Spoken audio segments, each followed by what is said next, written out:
Hello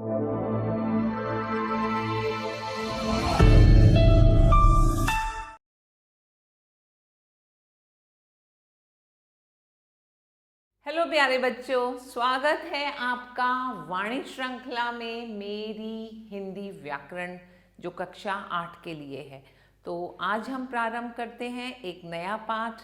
तो प्यारे बच्चों, आज हम पाठ नंबर 12 क्रिया का अध्ययन करेंगे, जिसे इंग्लिश में वर्ब कहते हैं। जो शब्द किसी कार्य के करने या होने का बोध कराते हैं, क्रिया कहलाते हैं। किसी भी कार्य का करना या होना क्रिया है। क्रिया वाक्य का ऐसा महत्वपूर्ण अंग है जिसके बिना वाक्य का अस्तित्व ही नहीं होता। क्रिया के माध्यम से कर्ता के द्वारा किए गए कार्यों की स्थिति एवं घटना स्पष्ट होती है। जैसे दादी जी अखबार पढ़ रही हैं, मरीज सूप पी रहा है, सिम्मी सो रही है।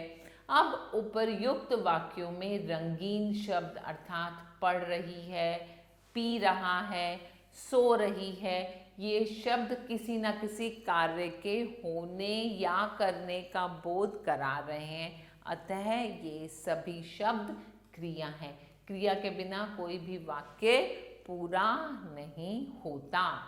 अब धातु क्या होती है? क्रिया के विभिन्न रूपों में जो पद समान रूप से पाया जाता है तथा क्रिया के मुख्य अर्थ को बताता है, उसे धातु कहते हैं। धातु के साथ ना प्रत्यय लगाकर क्रिया का सामान्य रूप बनाया जाता है। कैसे बनाया जाता है? जैसे जाग जमा ना बना जागना, पढ़ जमा ना पढ़ना, खेल जमा ना से बना खेलना, और सो जमा ना से बना सोना, हंस जमा ना से बना हंसना, और बुन जमा ना से बना बुनना। क्रिया के भेद देखते हैं। क्रिया के भेद दो आधारों पर किए जाते हैं। पहला कर्म के आधार पर और दूसरा प्रयोग या संरचना के आधार पर। तो कर्म के आधार पर हम क्रिया के दो भेद देखते हैं। कौन कौन से? पहला है सकर्मक क्रिया और दूसरा है अकर्मक क्रिया। सकर्मक क्रिया क्या होती है? जिन क्रियाओं के साथ कर्म होता है और क्रिया का फल कर्म पर पड़ता है, उसे सकर्मक क्रिया कहते हैं। जैसे अंश क्रिकेट खेल रहा है या मनीष कार चला रहा है। यहाँ वाक्यों में क्रिकेट व कार क्या है? कर्म है। जिन पर क्रिया खेल रहा है या चला रहा है का फल पड़ रहा है, तो इन क्रियाओं को सकर्मक क्रियाएं कहते हैं। हमेशा याद रखना है, क्रिया के साथ क्या, किसको, किसे व कहाँ लगाकर प्रश्न करने पर यदि उसका उत्तर मिलता है तो क्रिया सकर्मक क्रिया होगी। अब सकर्मक क्रियाएं दो प्रकार की होती हैं।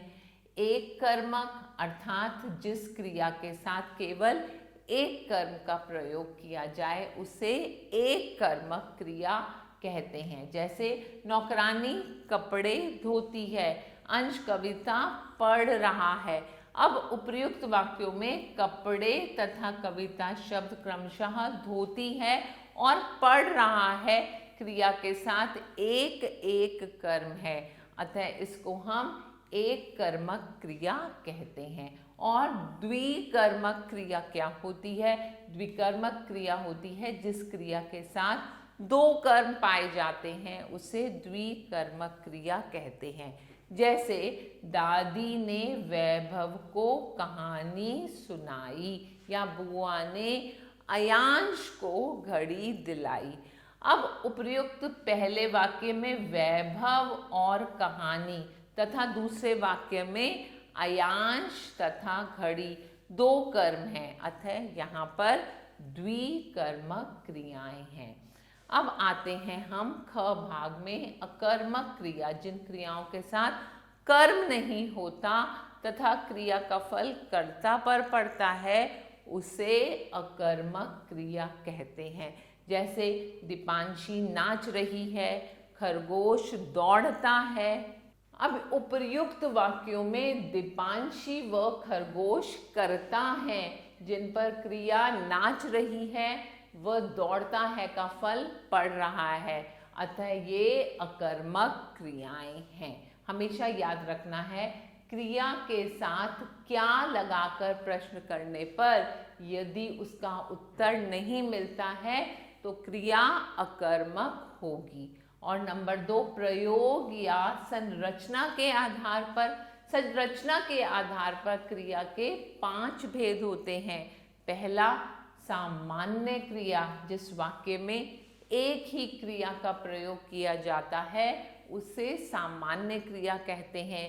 जैसे पिताजी शरबत लाए, मैंने परीक्षा दी।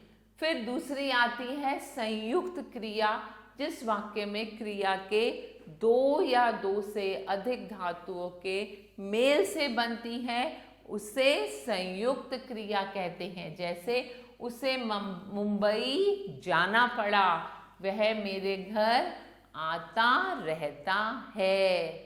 हमेशा याद रखिए, संयुक्त क्रिया वाले वाक्यों में पहली क्रिया मुख्य क्रिया तथा शेष क्रियाएं मुख्य क्रिया की सहायक क्रियाएं कहलाती हैं। ग भाग पर आते हैं नाम धातु क्रिया। जो क्रियाएं संज्ञा, सर्वनाम, विशेषण तथा अनुकरण वाची शब्दों से बनाई जाती हैं उन्हें नाम धातु क्रियाएं कहते हैं। जैसे बात संज्ञा है और बतियाना बन जाती है नाम धातु क्रिया। शर्म संज्ञा है, शर्माना है नाम धातु क्रिया। अपना सर्वनाम है, उससे बना अपनाना। और मैं भी सर्वनाम है, उससे बना मिमियाना। नरम एक विशेषण है, उससे बना नरमाना। और मोटा भी एक विशेषण है, जिससे बना मुटियाना। भुन भुन अनुकरण वाची है, इससे बना भुन भुनाना, जो नाम धातु क्रिया है। और खटखट अनुकरण वाची है, इससे बना खटखटाना, यह भी नाम धातु। ये सभी नाम धातु क्रियाएं हैं। फिर आगे चलते हैं प्रेरणार्थक क्रियाएं। जब कर्ता स्वयं कार्य ना करके किसी अन्य को काम करने की प्रेरणा देता है, इसे हम इस वाक्य में प्रयुक्त क्रिया या प्रेरणार्थक क्रिया कहलाती है। जैसे शिक्षिका ने बच्चों से निबंध लिखवाया, निशु नौकरानी से कपड़े धुलवाती है। और फिर आइए आप पूर्वकालिक क्रिया, अर्थात जिन वाक्यों में मुख्य क्रिया से पहले कोई अन्य क्रिया प्रयुक्त होती है उन्हें पूर्वकालिक क्रिया कहते हैं। जैसे पिताजी खाना खाकर ऑफिस गए या रिया पढ़कर खेलने गई। आइए कुछ अन्य पूर्वकालीन क्रियाएं देखें। जैसे सो जमा कर से बना सोकर, लिख जमा कर से बना लिख कर, नहा जमा कर से बना नहा कर, जा जमा कर से बना जाकर, जाग जमा कर से बना जाग कर और आ जमा कर से बना आकर। तो आइए दोहराते हैं। किसी भी कार्य का करना या होना ही क्रिया है। जो शब्द किसी कार्य के करने या होने का बोध कराते हैं क्रिया कहलाते हैं। और क्रिया के विभिन्न रूपों में जो पद समान रूप से पाया जाता है तथा क्रिया के मुख्य अर्थ को बताता है उसे धातु कहते हैं। क्रिया के भेद 2 आधारों पर किए जाते हैं, कर्म के आधार पर तथा प्रयोग या संरचना के आधार पर। और जिन क्रियाओं के साथ कर्म होता है और क्रिया का फल कर्म पर पड़ता है उसे सकर्मक क्रिया कहते हैं। तो मुझे आशा है इस पाठ में आपको अब सभी क्रियाओं का अच्छे से ज्ञान हो गया होगा।